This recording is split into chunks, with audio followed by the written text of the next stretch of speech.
Maya Paldo, Pampanga, magandang araw, Central Luzon. Ako po si Jody Dizon Mercado. Narito na ang mga malalaking balitang Central Luzon nitong nakaraang linggo. Classroom shortage, nanatiling problema ngayong school year 2025-2026. Price monitoring sa school supplies, pinaiigting ngayong pasukan.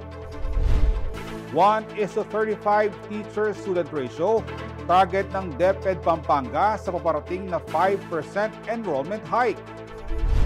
120 kaso ng illegal fishing na resolban ng BIFAR Region 3 ngayong 2025. At makasaysayang papel ng Pamintuan Mansion sa kalayaan ng Pilipinas, ginunita sa Angeles City. Itinuturing na ikalawang tahanan ang paaralan, kaya naman napakahalaga na magkaroon ng maayos sa silid at kapaligiran ng mga mag-aaral. Sa Santa Monica Elementary School, sa Sasmuan, Pampanga, ang kakulungan sa mga classrooms ang pinakamalaking hamon sa kanila. Sa kabila nito, isinusulong ng paaralan ang mas mataas na literacy level para sa mga estudyante. Narito ang report. Sa unang araw ng Brigada Eskwela ngayong Lunes, June 9, nagtulong-tulong ang mga guro, estudyante, magulang at iba pang volunteers upang ihanda ang paaralang ito para sa pagpasok ng mga mag-aaral. Bagamat malapit sa ilog ang Santa Monica Elementary School sa Sasmuan, Pampanga, hindi naman na umano binabaha ang eskwelahan, buhat ng maitaas sa kanilang kalsada. Tahanan sa higit 380 na estudyante ang naturang paaralan at inaasahan umanong tataas pa ito sa nalalapit na pasukan. Kaya naman malaking hamon para sa paaralan ang kakulangan sa mga silid.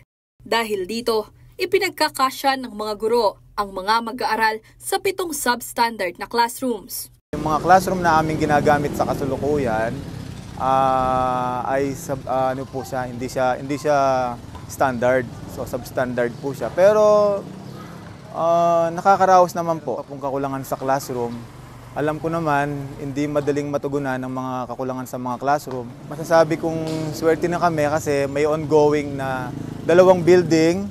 Siyempre po sa tulong ng aming butihing mayora. Kasalukuyang nasa konstruksyon pa ang bagong building ng paaralan. Kaya naman hanggat hindi pa ito natatapos, tiis-tiis muna ang mga mag-aaral sa shifting classes. Isa lamang ang Santa Monica Elementary School sa bayan ng Sasmuan, Pampanga, sa maraming paaralan sa buong Central Luzon na may classroom shortage o kulang ang bilang ng mga silid-aralan. Batay sa datos ng Department of Education Region 3 noong 2024, tinatayang nasa mahigit 13,000 ang backlog sa classroom ng mga paaralan sa Central Luzon. Samantala, matatandaang marami ang nabahala sa resulta ng pag-aaral ng Philippine Statistics Authority o PSA ukol sa literacy, education at mass media. Napag-alaman kasi na nasa 18.9 milyong mga Pilipinong nagtapos sa kanilang secondary education sa pagitan ng taong 2019 at 2024 ay kabilang umano sa kategoryang functionally illiterate. Ngayong taon, may temang sama-sama para sa bayang bumabasa ang Brigada Eskwela. Layon umano nitong magbigay ng pagpapahalaga sa bayanihan spirit o pagtutulungan ng bawat Pilipino tungo sa literacy development ng bansa. Isa si Principal Jay Ginto sa mga educator na nalungkot nang malaman ang balitang ito. Kaya bilang tugon, pinuo ng Santa Monica Elementary School ang Project Agap. Sa proyektong ito, tutukuyin ng paaralan ang mga mag-aaral na mas kinakailangang mabigyan ng pansin upang mapataas ang kanilang literacy level. Sa umpisa pa lang, ina-address na namin yung literacy level ng mga bata. Kaya nga po, actually, sa umpisa pa lang po, sa first quarter pa lang po, nagkakaroon na ng remedial reading. Yung mga teachers, yung mga batang medyo mahina po sa pagbasa. Ashley Punzalan, CLTV 36 News. Aabot sa 400,000 ang enrollees ng DepEd Pampanga ngayong taon. Alamin ang mga paghahandang ginagawa ng ahensya mula sa pagpapatayo ng bagong classrooms hanggang sa pagtanggap ng karagdagang guro bilang tugon sa mga problema ng edukasyon sa probinsya. Magbabalita si Lizan Morten. Sa San Matias Elementary School sa Santo Tomas, Pampanga, abala ang lahat sa kasagsagan ng Brigada Eskwela. Bawat sulok ng paaralan, pinapaganda bilang paghahanda sa napipintong pagbubukas ng klase. Pero ngayong taon, hindi lang pisikal na paghahanda ang sentro ng programa.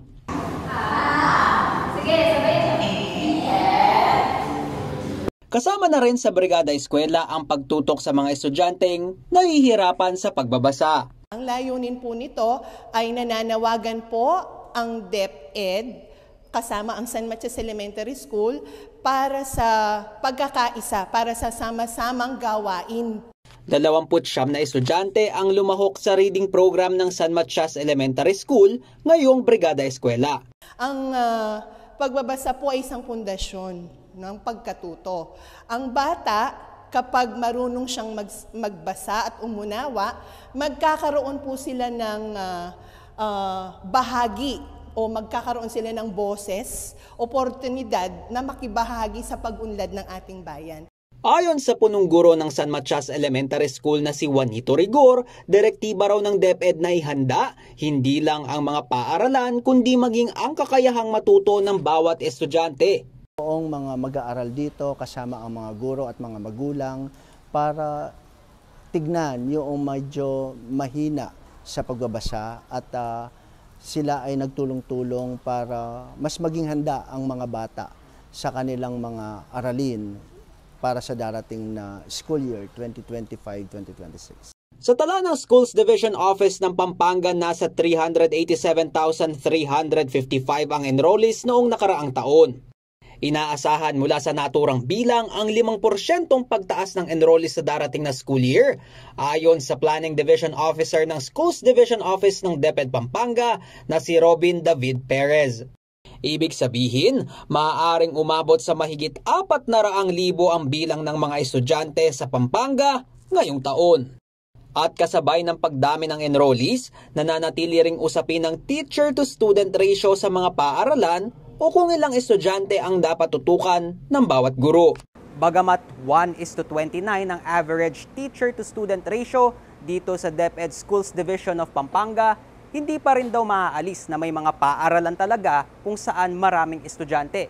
Kaya naman bilang tugon para sa paghahanda sa darating na pasukan, karagdagang classroom para sa mga batang Kapampangan. Sa kaso ng Pampanga kung saan higit 500 ang paaralan, kailangan ng masinsinang pagpaplano kung saan dapat idestino ang mga guro. Sa laki po kasi ng Division of Pampanga, more than 500 schools po kami. To be exact, 567 po as of now. May mga schools po talaga na hindi po maayon po doon sa parameter. Tapos may mga schools naman po na talagang maganda po yung kanilang ratio. So ginagawa po namin doon sa mga schools po na sobra po ang mga teachers, dinideploy po namin mga teachers doon sa mga may in-need po na schools para ma-suffice po yung need po nila. Samantala, sa datos na ibinahagi ng DepEd Engineer sa Schools Division Office ng Pampanga na si Engineer J. Diwa, aabot sa 1,357 ang classroom shortage sa probinsya nitong 2024. Sa kasalukuyan, tinutugunan ng ahensya ang problema sa silid-aralan sa pamamagitan ng pagpapatayo ng karagdagang classroom. 82 sa mga ito ay natapos na ang konstruksyon nitong summer at may 62 pa ang under construction. Inaasahan pang may darating na 75 classroom na ipapatayo ngayong taon na magmumula naman sa Special Education Fund ng provincial government. Pinoprogram po natin ito para mabigyan ng solusyon ng ating mga shortage ng ating mga classrooms dito po sa DepEd Pampanga. Actually, kasalukuyan po, nag-conduct po tayo ng Brigada Eskwela. Ini-ensure po natin na malinis at prepared na po yung ating mga silid-aralan. Bukod sa infrastruktura, ibinahagi rin ng Planning Division ng ahensya na may 177 na bagong teaching positions ang inilaan ng pamahalaan para sa Schools Division Office ng Pampanga. Mga 177 newly created teaching items na po yun ay bibigay po namin doon sa mga schools na matataas po ang ratio. Especially po yung mga newly established elementary schools po namin. So we have newly established schools po na talagang wala pa pong teachers. Sa dami ba naman ang inaasikasong aspeto ng mga guro, mula sa pagbasa hanggang sapat na upuan at libro sa mga silid-aralan, walang maliit na ambag pagdating sa Brigada Eskwela. Ang San Matias Elementary School ay handang-handa na sa ating mga silid-aralan, lalong-lalo na ang mga guro, para mas maganda at mas produktibo ang ating pagtuturo sa mga bata. Magsisimula na ang klase sa darating na Lunes, June 16. Higit pa sa bagong uniforme at gamit, ang tunay na paghahanda ay ang pagkakaisa ng guro, magulang at komunidad para sa edukasyon ng mamamayang Pilipino. Lizan Morten, CLTV 36 News. Ngayong nanalapit na ang balik eskwela, higit na pinaiigting umano ng Department of Trade and Industry ang kanilang magbabantay sa bentahan ng school supplies. Ayon sa ahensya, may ilang presyo ang tumaas, meron din namang bumaba. Si MC Galang ang may balita. Sa nalalapit na pagbubukas ng school year 2025 to 2026 sa susunod na linggo, mas pinahigpit ng Department of Trade and Industry o DTI ang pagbabantay sa presyo at bentahan ng mga gamit pang eskwela. Ayon kay Nathaniel Samson, Consumer Protection Division Chief ng DTI Central Luzon, bagamat may mga nagsitaasang mga presyo, mayroon din umanong bumaba at nanatili lang sa dating halaga. Actually, out of 195 stock keeping units natin, ang nag-increase lang po dito ay 17, out of 195. At 25 naman po ang nagkaroon ng decrease. At ang 101 po out of 95 ay nag-remain po sila sa old price po nila during the time na hindi pa ganun kabili ang ating mga school supplies. Actually, meron po tayong 8 piraso na school supplies na binabantayan ng DTI. Nandyan po yung notepad, ballpen, ruler, crayons, writing pad. So ito po lahat ay 8 na ito po yung mga tinatawag nating mga basic na binibili po ng ating mga estudyante. May epekto umano sa presyo ng mga school supply ang nangyayaring pabago-bagong setup ng pag-aaral. May historical figure po yan. Magmula po ng year 2019 hanggang 2023 to 2024, nagkaroon po ng hybrid ang ating school openings. Na kung saan ay hindi po gaanong nagamit yung mga school supplies. Ayon sa inilabas na memorandum ng Consumer Protection and Advocacy Bureau o CPAB, naglalaro sa 15 to 25 pesos ang presyo ng mga notebook, ang pad paper nasa 15 to 35 pesos depende sa klase, 15 ang kada pack ng lapis, 19 to 42 pesos sa crayons at 32 pesos sa ruler. Ang paggalaw ng presyo ay bunsod umano ng pagtaas ng presyo ng papel, production cost at quality improvement ayon sa mga nasa school supplies industry. Yung pong in-increase lang ay yung ngayong 2025 sapagkat magkakaroon po ng bagong setup ang mga school openings po natin. Kaya pag tinignan po natin ito, nagre-range lang po ito ng 5 pesos hanggang 15 pesos doon sa mga bagong SKU na ibinigay ng ating mga manufacturers and retailers. Sinabi pa ni Samson na 2 buwan bago magpasukan ay nagsimula na ang DTI sa price monitoring upang maiwasan ang pagsasamantala ng mga seller. 2 months before June 16 ay nag-start na ng price monitoring ang ating mga price monitors. Daily po ang ating mga price monitors ay nasa merkado po natin at sila po ang nagbabantay sa mga school supplies po natin. At base po sa kanilang report, ito po ay nananatili na sumusunod sa price guide na pinapatupad po ng DTI. Samantala, hindi kasama ang presyo ng ibang gamit sa eskwelahan gaya ng school uniform sa inilabas na memo ng CPAB. MC Galang, CLTV 36 News. Manatiling nakatutok at magbabalik ang CLTV 36 News Recap. At nagbabalik ang CLTV 36 News Recap. At sa iba pang mga balita, naniniwala si Pampanga Governor Dennis Delta Pineda na mahalaga ang papel ng mga landfill sa usapin ng waste management. Pero dapat anyang tiyakin na sumusunod ang mga operator nito sa itinatakda ng batas. Kaugnay nito, inatasan na ng gobernador ang pag-iinspeksyon ng landfill sa bayan ng Porac. Ipinag-utos si Governor Dennis Delta Pineda sa mga ahensya ng pamahalaan na inspeksyonin ang pasilidad ng Eco Protect Management Corporation sa Barangay Mancatsan, Porac, Pampanga. Ito'y makarang matuklasan ang 15 truck na may lamang basura at hospital waste sa nasabing landfill nitong Miyerkules, June 11. June 10, araw ng Martes na maglabas ng memorandum ang tanggapan ng punong lalawigan na suspindihin ng hauling pass ibinigay sa mga truck galing Bulacan na naghahatid ng basura sa naturang sanitary landfill. Ang EcoProtect naman po, may permit po yan from the national government. So kahapon nag-asa ko ng joint inspection with the DNR, provincial government, and the LGU PORAC, pati ang mga MHO, Provincial Health Office, to check kung talagang natutupad yung mga kasunduan dun sa EcoProtect. So naghihintay na lang po kami ng report yan coming from the DNR kung ano yung nangyari. Yun ang pinakabiling-biling ko na dapat talaga ang DNR make sure na talagang sumusunod sila dun sa mga binigay na kasunduan ng batas. Kung ano man yung mga dapat na mga equipment, etc., system na dapat implement doon sa sanitary landfill. Dapat lagi yung nakatutok ang DNR. Paliwanag ng gobernador, hinarang ang mga truck dahil hindi tugma ang nakasaad sa kanilang hauling pass at kargamentong dala-dala. Yung mga ibang trucks po kasi na naharang kahapon, may mga hauling pass po, pero ang hauling pass po nila is for sand and gravel. Nagtataka lang ho kami is bakit basura ho yung dala nila na dinadala nila sa EcoProtect. So may violation pa rin ho dun sa pass na inisyu po ng provincial government. Yun ho yung tinutukan namin kahapon. Sinigurado po na walang violation po dun sa laman ng mga basura. Ani Pineda, dapat magkaroon ng marka ang mga truck para madali silang ma-identify. Pinag-aaralan na rin umano ang iba pang paghihigpit na gagawin. I-identify na rin yung specific area na pwede lang nilang daanan para hindi ho na-istorbo yung mga kababayan natin na bibigla na lang, bigla may dadaan na mabahon truck or i-specify na ho natin kung saan area lang sila po pwedeng dumaan.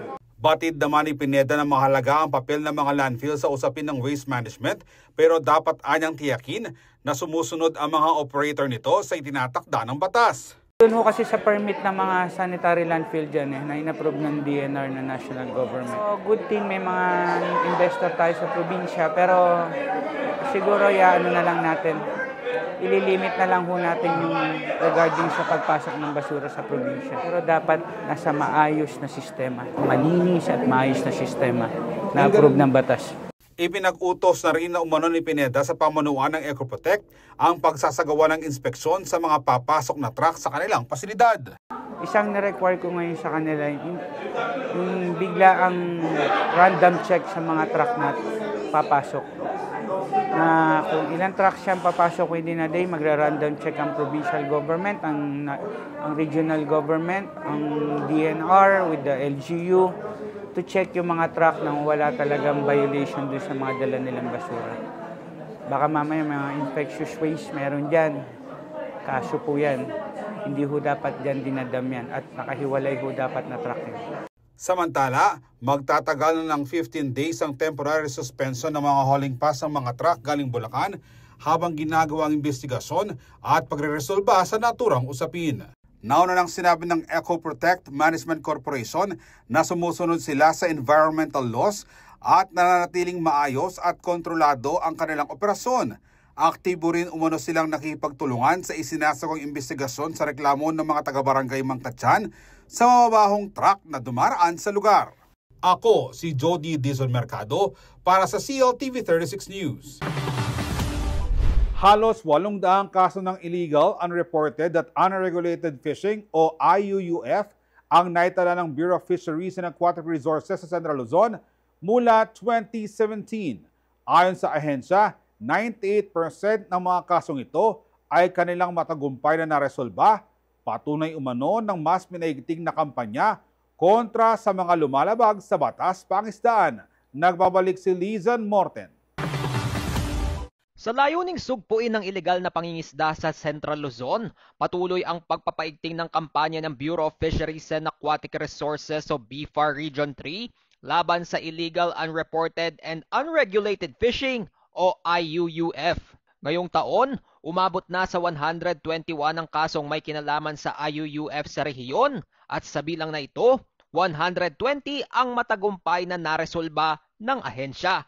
Sa loob ng 9 na taon mula 2017, may kabuuang bilang na 778 na IUUF cases ang naitala, kung saan 764 o 98% nito ang matagumpay na naresolba ng ahensya alinsunod sa Fisheries Code of 1998. Ito ang mga datos na ipinresinta ng hepe ng Fisheries Management Regulatory and Enforcement Division o FMRED ng BIFAR Region 3 na si Neil Kenneth Katibog. Itong IUUF na to ay isang malawakang pagtugon sa ating misyon para mabawasan ang mga illegal na activities, lalo na sa ating mga fisheries resources. Gusto natin na mapaalalahanin ating mga kababayan, lalo na dito sa Region 3, na kailangan pangalagaan nila ang kanilang katubigan at the same time ang kanilang kabuhayan at lumaban laban sa mga paglabag ng mga pulisiya sa ating pangisdaan. Ipinagdiriwang tuwing Hunyo ang International Day for the Fight Against IUUF para sa layuning mapaigting ang advokasya laban sa mga paglabag sa sektor ng pangisdaan. Kabilang sa mga konkretong hakbang ng ahensya ang pagbibigay ng alternatibong kabuhayan at suporta sa mga mangingisda. Ang Fish Corps Project ay isang World Bank funded project na pinapatupad ngayon dito sa FMA 6 kung saan napapabilang ang mga probinsya ng Region 3 tulad ng Bulacan, Pampanga, Zambales at Bataan. Isa itong programa upang matugunan ang mga pangangailangan ng ating mangingisda at maging silang climate resilient also for providing appropriate livelihood sa kanilang mga, lalo na sa mga pwedeng maapektuhan dito sa ating rehiyon. Bahagi rin niya ng Fish Corps ang pagpapalakas at pagpapatupad ng mga polisiya at batas na nakabatay sa siyensya at may konsultasyon sa mga stakeholder. Mahalaga raw ang partisipasyon ng bawat isa pagdating sa pagsugpo ng iligal na pangingisda. Dapat ang mga polisiya ay ayon sa siyensya. Kailangan may malawak na stakeholder participation, lalo na kung tayo ay bubuo at makaapekto ito sa kanilang kabuhayan. At the same time, ang programa ng Fish Corps ay gustong ang layunin nito ay mapastrengthen pa ang pag-implement ng mga law enforcement activities natin. At upang palawakin pa ang kamalayan, inilunsad ng BIFAR Region 3 ngayong taon ang Kuha Mo, Kwento Mo, isang photo essay contest na nakatema sa IUUF. Ang patimpalak ay bukas para sa mga anak ng mangingisda at kabataang may hilig sa paggawa ng creative content. Iniimbitahan ho namin lahat ng ating mga kasamahan, mga kababayan, lalo na yung ating mga anak ng mga mangingisda dito sa Region 3, na lahat na mahilig mag-vlog, yung mga mahilig mag-video, na kuhanan ng video, letrato, ang kanilang mga magulang, mga kamag-anak na mangingisda, at ipakita ang kanilang kabayanihan, lalo na sa paglaban sa IUU fishing. Kabilang sa mga simpleng paraan ng pakikisa kontra IUUF, ang pagsumbong sa mga paglabag sa pangingisda, paglahok sa coastal cleanups, at pagpapalaganap ng kaalaman sa komunidad. Gusto po namin ipaalala sa inyo na malaki ho ang epekto ng IUU fishing dito sa ating rehiyon at malaki po ang inyong magiging gagampaning role upang matulungan kami sa BIFAR tulad po ng pagsumbong sa mga illegal activities, maging parte ng mga coastal cleanups po natin. At the same time, maging partner ho namin paglaban sa IUU fishing. Umaasa ang BIFAR 3 na patuloy na maprotektahan ng yamang dagat sa buong rehiyon para sa mas ligtas at mas sustainable na kabuhayan ng mga mangingisda sa Central Luzon. Lizen Morten, CLTV 36 News. Patuloy na ipinapatupad ng Bangko Sentral ng Pilipinas ang Piso Caravan o ang pagkapalit ng mga marumi at sirang pera. Malaki raw ang may tutulong nito hindi lang sa pagnenegosyo, kundi pati na rin sa pagkakakilanlan ng ating bansa. 10 taon ang tindero ng prutas sa palengke si Monmon Ignacio. Hindi raw maiwasan na may mga magbayad ng mga luma, marumi at punit na pera. Meron ako dito, pwede pagita? Tulad nito, 100, kalahati lang siya. Ang tanong dito kung saan ko pwedeng papalit, kasi mahirap na pag ganito. May mga 20, 50 na luma. Minsan, hindi mo rin kasi maiwasan na total yung sabay-sabay silang bumili. Hindi mo na magkikita kung bago yung pera. Check mo lang. 100, 1,000. Ganun lang. Pero yung may tip, di mo na kasi mapapansin minsan eh. Tinatabi lang po namin kasi minsan wala nang oras para papalit sa bangko. Sabi nila pwedeng papalit sa Bangko Sentral. Si Mary Wincel Gatcho, tinatanggap ang mga lumang perang ipinambabayad ng mga mamimili. So, bali ginagawa ko minsan, iniipon ko na lang. Pero minsan kasi kahit pag nakita ko yung bumibili, baka yun yung last pera niya, tinatanggap ko na lang. Kasi naawa ko baka yung last pambili niya. Tapos, iipunin ko, papalit ko na lang sa bangko pag nagpunta ako. Kasi yun, minsan may mga fake, diba? Pero kasi aware ako since before nung college ako, working student ako. So, alam ko yung mga pera na fake, ganun. So, ina-avoid ko naman na makatanggap ng fake. Yung, kaya lang minsan, yung mga lumang pera nga ganito, hindi ko na-avoid na hindi ko natatanggap kasi minsan naawa talaga ako kung last pera na ng customer So gagawin ko, tatabi ko na lang. Tapos kung minsan nakakatanggap pa rin, pero yung iba ayaw na rin nilang pinansusukli sa kanila yun. So tatabi namin and then papapalit sa bangko nga. Ganun na, yun na lang yung last option namin. Pag nakapasyal sa bangko, papapalit na lang.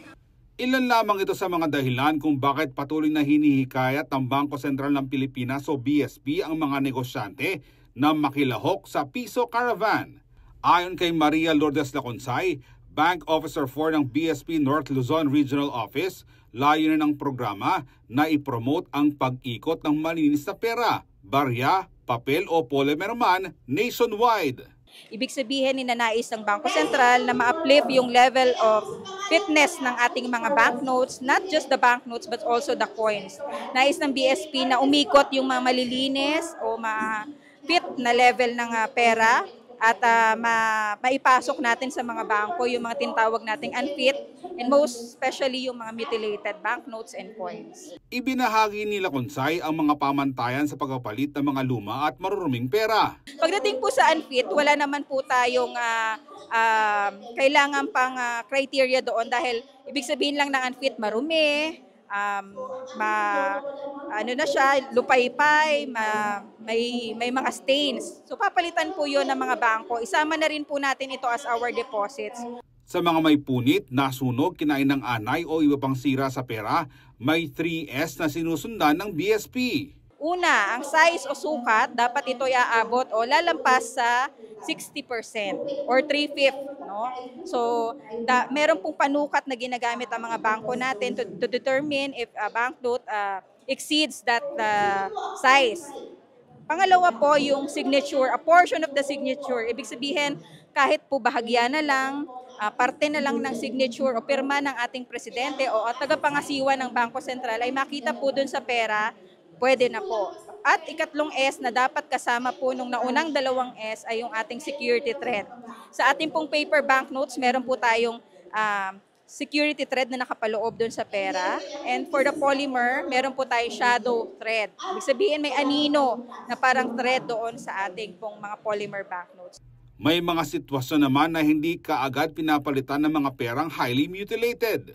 Highly mutilated. Ibig sabihin, pwedeng nasunog, matindi yung pagkasira, hindi ma-determine yung kanyang 3S. Therefore, hindi po ito outright o hindi po ito on the spot mapapalitan. Iiwanan po natin yung pera at ito po ipapadala sa BSP, pinakamalapit na Bangko Sentral, or kung kailangan pa po ng further examination.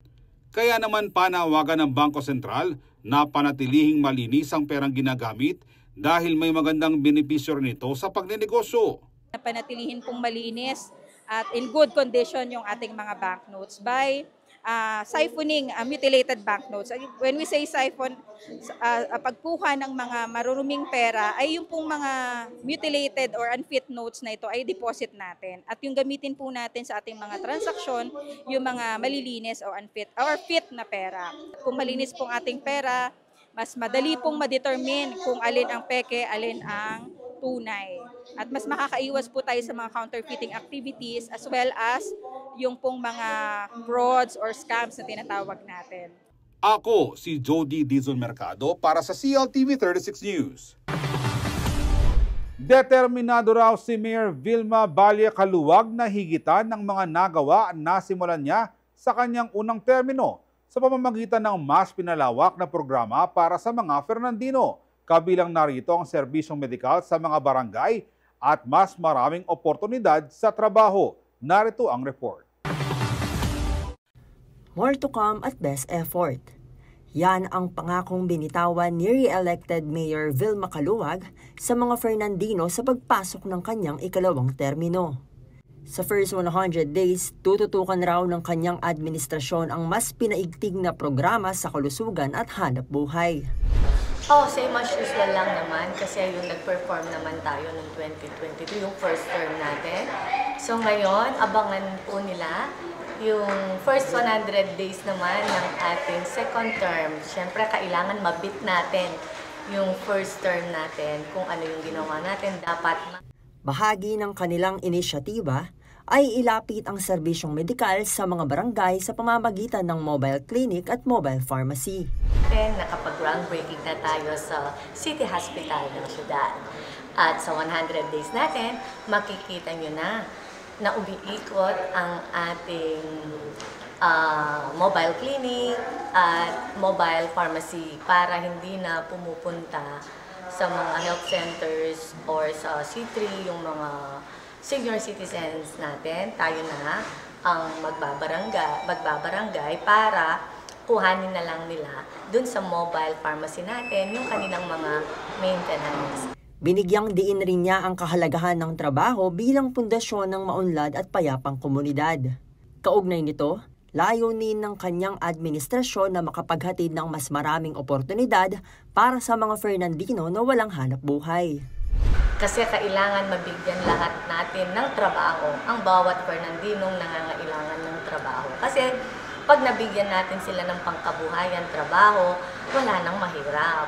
Wala nang magugutom. At pag wala nang mahirap at wala nang nagugutom, wala nang magnanakaw. So magiging payapa tayo dito sa siyudad ng San Fernando. Samantala, dahil sa pagkapanalo ng buong partido ni Caluwag nitong midterm elections, umaasa ang pamahalaang lungsod na mas mapapabilis ang implementasyon ng mga programang may direktang benepisyo sa mamamayan. Dapat mas higitan pa natin ngayon, ngayong second term natin, lalo na kasangga natin lahat. MC Galang, CLTV 36 News. Manatiling nakatutok para sa iba pang mga balita nitong nakaraang linggo. Nagbabalik ang CLTV 36 News Recap at sa iba pang mga balita. Maulan at basaman ang mga daan, hindi natinag ang mga Angeleño sa paggunita sa ika-127 anibersaryo ng Kalayaan ng Pilipinas. Kabilang sa mga dumalo, si Senator Loren Legarda na nakalihok sa masayang pagtitipon sa makasaysayang Pamintuan Mansion. Para sa buong detalye, narito ang report ni Ashley Punzalan. Itinuturing na isang matayog na alaala ng kasaysayan ang Pamintuan Mansion sa Angeles City. Naging saksi ito sa mahalagang yugto ng pakikibaka ng Pilipinas para sa kalayaan. Mula sa kolonyal na pamumuno ng mga Kastila, American Commonwealth period, hanggang sa unang Republika ng Pilipinas kung saan hinirang na unang presidente si Emilio Aguinaldo. Naging sentro ang mansyon ng mga makasaysayang kaganapan. Dito rin ipinagdiwang ang unang anibersaryo ng Araw ng Kalayaan noong June 12, 1899. Sa kasalukuyan, nakatayo ito bilang isang museo na madalas dayuhin ng mga mag-aaral at turista upang balikan ang nakaraan at mas kilalanin ang kasaysayan ng bansa. Sa ika-127 taong anibersaryo ng Philippine Independence, muling napuno ng sigla at kulay ang Pamintuan Mansion bilang isa sa 7 heritage sites sa bansa na sabay-sabay na nagsagawa ng flag raising at wreath-laying ceremony. Bagamat maulan at basa ang mga daan, hindi natinag ang mga Angeleño na makiisa sa pagdiriwang. Present sa aktibidad ang mga kawani ng Angeles City LGU sa pangunguna ni Mayor Carmelo Pogi Lazadin kasama ang ilang kinatawan mula sa National Historical Commission of the Philippines, Culiat Foundation at iba pang mga organisasyon. Masaya po ako na makasama ko kayo ngayong araw para sama-sama natin alalahanin at bigyang pugay ang mga pambansang bayani na nag-alay ng buhay para sa kalayaan na tinatamasan natin ngayon. May temang kalayaan, kinabukasan, kasaysayan ang Independence Day celebration ngayong taon. Layunin nitong bigyang halaga ang iba't ibang revolusyonaryong kilusan mula sa mga rehiyon at lalawigan na naging bahagi ng pambansang naratibo ng kalayaan at nationhood. Dumalo si Senator Loren Legarda sa pagtitipon bilang pangunahing pangdangal. Sa kanyang mensahe, binigyang diin niya na ang tunay na kahulugan ng kalayaan ay hindi lamang ang paggunita sa nakaraan, kundi ang araw-araw na pagtindig sa tama at makatarungan. Dagdag pa niya, hindi hiwalay sa kalayaan ang pangangalaga sa kalikasan, lalo na't kabilang ang Pilipinas sa mga bansang higit na vulnerable sa epekto ng climate change. Sa kalayaan, kabilang ang pagprotekta ng ating kalikasan. Ang Pilipinas ay isa sa mga bansang matinding humaharap sa panganib ng ating sakuna. Ang mga lumalalang krisis sa klima ay paalala na bahagi ng ating laban para sa kalayaan ang pangangalaga at sa kalikasang tahanan nating lahat. Ibinahagi rin ng senadora na ang tunay na kalayaan ay makikita sa seguridad ng tahanan, kabuhayan at kinabukasan ng bawat mamamayan. Kabilang dito ang karapatan ng kabataan na matuto at mangarap. Sa kabila ng mga hamon sa edukasyon, gaya ng kakulangan sa kasanayan at mababang literacy level na naaayon sa recent data ng Philippine Statistics Authority. Kaya naman, personal umanong isinusulong ng mambabatas ang reforma sa edukasyon dahil naniniwala siyang ang kabataan pa rin ang pag-asa ng bayan. Ashley Punzalan, CLTV 36 News. Isang makabuluhang selebrasyon ng 127th Philippine Independence ang dinaos nitong Huwebes, June 12 sa Heroes Hall City of San Fernando, Pampanga bilang pag-alala sa kasaysayan ng Pilipinas at panawagan para sa tunay na kalayaan at pagbabago sa bansa. Para sa detalyang magbabalita, si MC Galang. Hindi lang ito selebrasyon, kundi isang paninindigan. Ganito inilarawan ng mga opisyal at iba't ibang sektor ng siyudad San Fernando ang pagdiriwang ng 127 araw ng kalayaan ngayong June 12 sa gitna ng panawagan para sa mas makatarungan at tunay na malayang lipunan. Sa pangunguna ni Mayor-elect Vilma Caluwag, idinaos ang taunang selebrasyon ng Araw ng Kalayaan sa kabila ng masungit na panahon.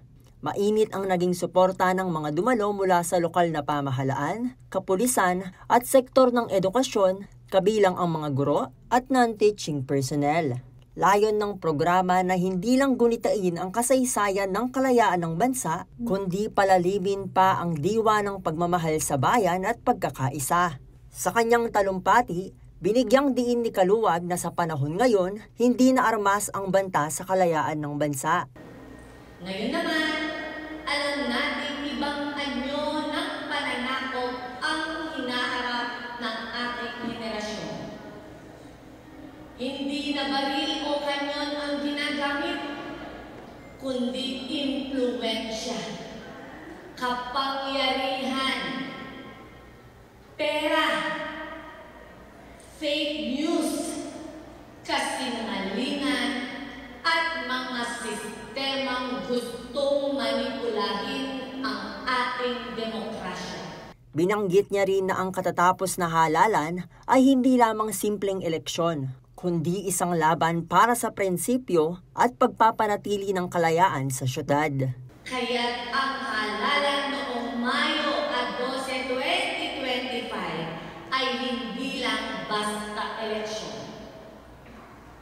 Ito ay laban ng isip at puso. Isang laban upang panatilihin ang ating lungsod na malaya at tapat sa mga prinsipyo ng hustisya at demokrasya. At mga kapwa Fernandino, ipinagmamalaki ko ang ating naging sagot. Pinatunayan natin sa buong bansa kung gaano katalino, katapang at kalaya ang mga Fernandino. Samantala, Pangunahing pandangal si Atty. Chel Jokno, representative-elect ng Akbayan Party List, ay nagpahayag naman ng pangamba sa hamong pumipigil sa pagiging malaya ng sambayanan. Hindi natin maaaring sabihin tayo'y ganap na malaya kung ang pondo ng bayan ay patuloy na ninanakaw.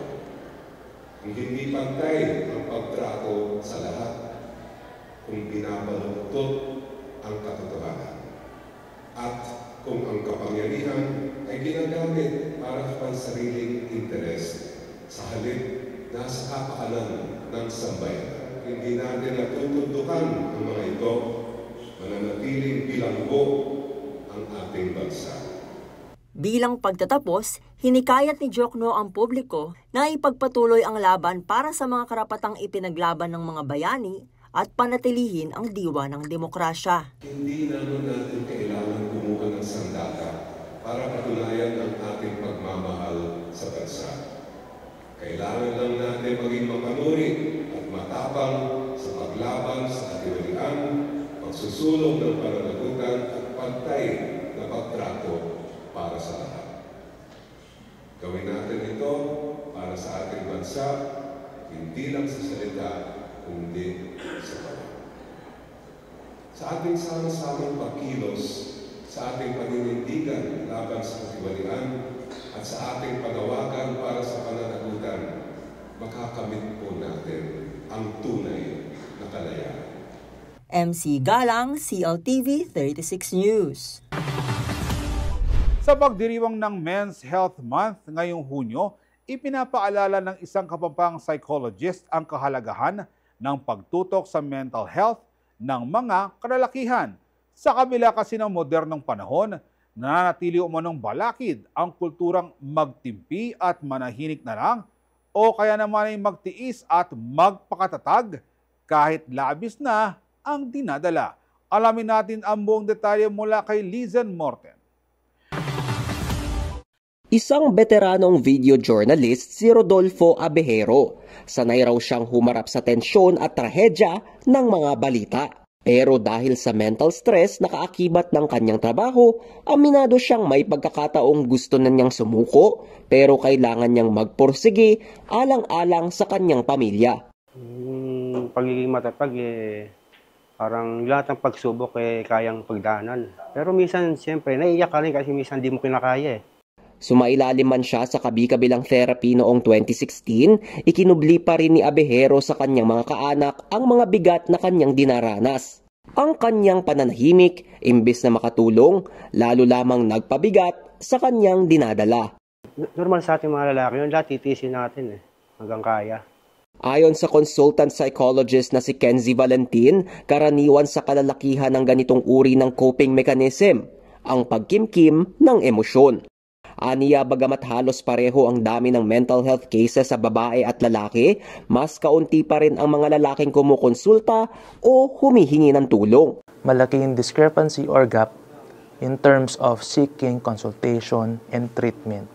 Kasi very rare sa mga lalaki yung mga nagsisik ng treatment. Ako din based sa experience ko, siguro yung ratio 2 out of 10 lalaki, ganun ka konti, yung 8 babae. Pinagugatan daw ng problemang ito ang nakagis ng kultura ng mga Pilipino. Ito ay ang lalaki ka, dapat matatag. Dahil ang lalaki, hindi raw umiiyak. Yun yung naging problem, yun yung naging norm natin. And dapat we should not assume na silence equals strength. No, sometimes yung mga lalaki, they feel like they need to hold it in not because gusto nila or they're okay, but because that's what they've been taught. Base sa pag-aaral ng National Center for Mental Health noong 2021, mas mataas ang suicide rate sa kalalakihan na nasa 2.5% kumpara sa mga kababaihan na may 1.7%. Ayon kay Valentin, may mga hakbang na maaaring gawin ng isang individual kung siya ay nakararanas ng pagkabagabag. Makatutulong aniya sa pag-regulate ng stress hormones ang mga pisikal na aktibidad. At higit sa lahat, pinakamainam pa rin ang pagsangguni sa mga eksperto. Yun yung pinaka-ideal, they seek professional help. Kasi nga, yung family and relatives, they can only do so much. Yung mga professional, they are trained to help you in a way na others can't. Ngayong Men's Health Month, paalala ito sa bawat ama, kuya, kapatid at kaibigan. Ang pag-amin ng nararamdaman ay hindi kailanman itinuturing na kahinaan. Sa kaso ni Abejero, ang pagkakaroon ng taong mapagkakatiwalaan ay naging sandigan niya sa pagbangon. May kausap ka. Kasi pag may ganong karamdaman ka, hindi pwede nag-iisa ka eh. Kasi lalo siyang lumalala. Muli, paalala ng mga eksperto, ang paglalahad ng saloobin ay hindi isang kahihiyan. Bagkus, patunay ito ng katatagan at malasakit sa sariling kalusugan. Lizen Morten, CLTV 36 News. Manatiling nakatutok para sa iba pang mga balita nitong nakarang linggo. Nagbabalik ang CLTV 36 News Recap at sa iba pang mga balita. Isang makulay at makasaysayang pagdiriwang ang isinagawa sa Museo ng Angeles itong Sabado, June 7 bilang bahagi ng pre-celebration ng 127th Philippine Independence Day. Tampok sa first ever museo at mga event ang makabuluhang pagtatampok ng kasaysayan at kulturang Kapampangan sa pamamagitan ng pagkain at pamana. Naritong report ni MC Galang.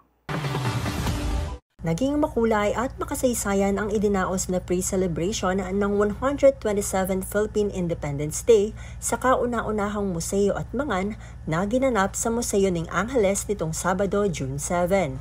Inorganisa ni Hermano Mayor Avelino Antonio, isang Kapampangan advocate at tagapagtaguyod ng kultura, ang nasabing event na layong palaganapin ang kamalayan ukol sa kasaysayan ng bansa at ang mayamang kultura ng mga Kapampangan. Ibinida sa programa ang ilan sa mga Kapampangan dish at heirloom recipes na napagsalin-salin sa iba't ibang henerasyon, kabilang narito ang umba, kalderetang kambing, kilayin na may labanos, paradadas at iba pa. Ayon kay Antonio, bukod sa pagtatampok sa kulturang Kapampangan, target din ng inulunsad niyang event na ipaalala sa lahat, lalo na sa bagong henerasyon, ang kahalagahan ng pagbabalik tanaw sa ugat ng pinagmulan. Ang purpose ko and aim sa event na ito, museo at mangan, ay para magkaroon ng awareness yung mga tao, all ages and all generations, especially the young. Napansin ko sa mga bata ngayon, no, wala na silang self-identity sa kanilang pipumpunan or pinagmulan. Para sa akin kasi yung modernization, di natin masastop yan. Kailangan natin sa development. Pero aside from development, dapat nalalaman mo rin kung saan ka nang galing, kung saan yung heritage mo and culture. And all cultures may pagkain dyan. So it's through food, that's the easiest way that we can promote our own cultures. Samantala, kaugnay sa hindi pag-aproba ni Pangulong Ferdinand Marcos Jr. sa panukalang batas na naglalayong kilalanin ang lalawigan ng Pampanga bilang culinary capital of the Philippines, naniniwala aniya si Antonio na hindi lamang Pampanga kundi buong Kapampangan region ang dapat na makilala sa larangan ng pagkain at pagluluto. Kasi merong mga Kapampangan outside Pampanga na magaling magluluto rin.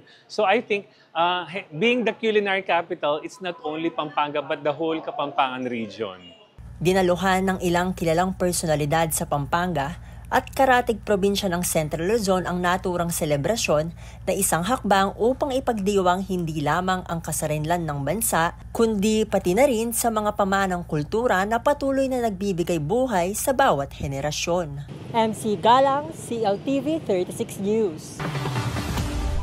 Isang world-class K-pop event na naman ang inaabangan ng mga Filipino fans dahil muling magbabalik sa bansa ang legendary boy group na Super Junior para sa kanilang ika-20 anibersaryo at tiyak na hindi ito basta-bansa concert.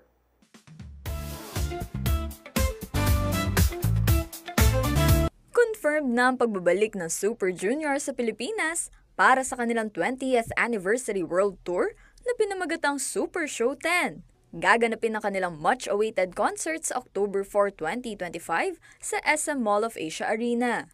Inanunsyo ng grupo sa kanilang official Instagram account na kabilang ang Manila sa mga stops ng kanilang tour na magsisimula sa August 23 sa Seoul, South Korea. Kabilang din sa listahan ng ilang bansa tulad ng Singapore, Hong Kong at ilang parte ng Latin America. Bilang bahagi ng kanilang 2 dekadang pananatili sa industriya, nakatakda rin sila maglabas ng kanilang ika-12 studio album, ang Super Junior 25, sa darating na July 8, 2025. Inaasahang magdadala ito ng bagong musika, ngunit may halong klasikong Super Junior style na minahal ng fans sa buong mundo. Ang grupong binubuo ng mga second-generation K-pop idols ay kilala sa kanilang hit songs na Sorry Sorry, Mamacita at Black Suit. Ang huling pagkakataon na nakapagtanghal sila bilang grupo sa Maynila ay noong 2022, kung saan dinagsa sila ng libo-libong fans. Samantala, wala pa ring inilabas na opisyal na detalye ukol sa ticket prices at selling dates. Kaya inaasahan ng marami na maglalabas ng update ang organizer sa mga susunod na araw. Kasama si Danica Gino, Arlene Salonga, CLTV 36 News.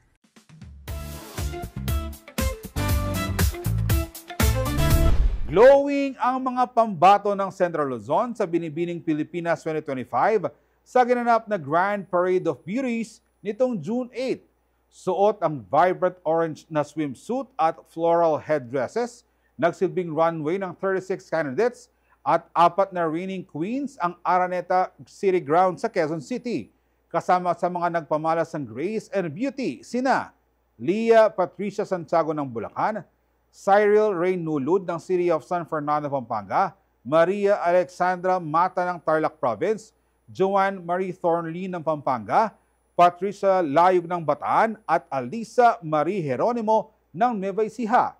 Parte rin ng parada ang mga nagwaging beauty queens noong nakarang taon na sina Binibining Pilipinas Globe Jasmine Bungay at Binibining Pilipinas International Mirna Esguera na parehong may dugong Kapampangan. Nariyan din si Binibining Pilipinas 2024 First Runner-Up Crystal Jean de la Cruz na mula naman sa Zambales.